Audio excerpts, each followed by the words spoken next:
पौष पुत्रदा एकादशी व्रत कथा। भद्रावती नामक नगरी में सुकेतुमान नाम का एक राजा राज्य करता था। उसके कोई पुत्र नहीं था। उसकी स्त्री का नाम सभ्या था और वह निपुत्री होने के कारण सदैव चिंतित रहा करती थी। राजा के पितर भी रो रो कर पिंड लिया करते थे और सोचा करते थे, इसके बाद हमको कौन पिंड देगा। अब राजा को भाई बांधव, धन, हाथी, घोड़े, राज्य, मंत्री, इन सब में से किसी भी चीज से संतोष नहीं होता था।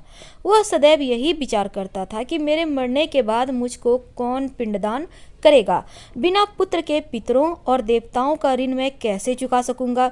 जिस घर में पुत्र ना हो उस घर में सदैव अंधेरा ही रहता है। इसीलिए पुत्र उत्पत्ति के लिए प्रयत्न करना चाहिए। जिस मनुष्य ने पुत्र का मुख देखा है वह धन्य है। उसको इस लोक में यश और परलोक में शांति मिलती है, अर्थात उनके दोनों लोक सुधर जाते हैं। पूर्व जन्म के कर्म से ही इस जन्म में पुत्र, धन आदि प्राप्त होते हैं।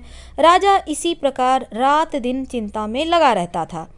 एक समय तो राजा ने अपने शरीर को त्याग देने का निश्चय किया, परंतु आत्मघात को महान पाप समझकर उसने ऐसा नहीं किया। एक दिन राजा ऐसा ही विचार करता हुआ अपने घोड़े पर चढ़कर वन को चल दिया और पक्षियों वृक्षों को देखने लगा।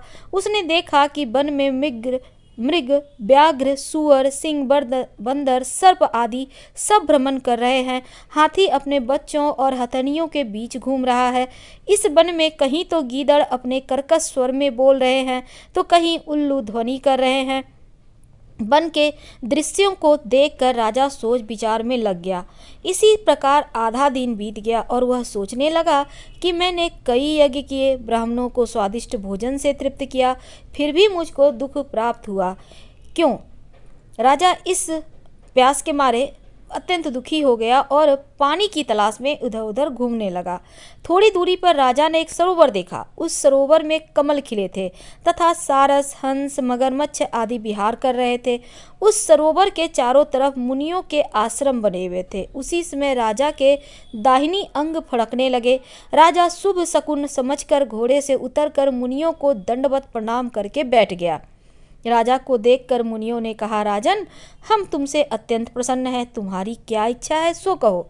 तो राजा ने पूछा, महाराज आप कौन हैं, किसी लिए यहाँ आए हैं, कृपा करके बतलाइए। तब मुनि कहने लगे, राजन, आज संतान देने वाली पुत्रदा एकादशी है।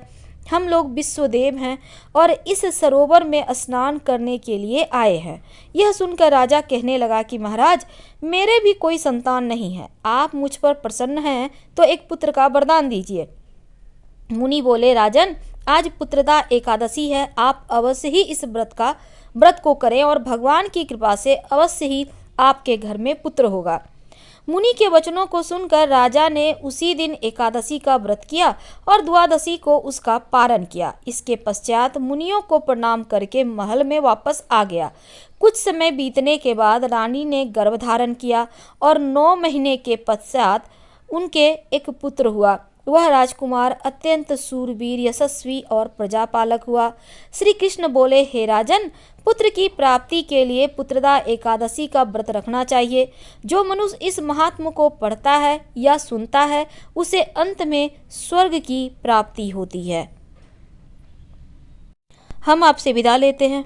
कथा पसंद आए तो लाइक कर सब्सक्राइब करें, अपनों से शेयर करें और कमेंट में हर हर महादेव जरूर लिखें। धन्यवाद।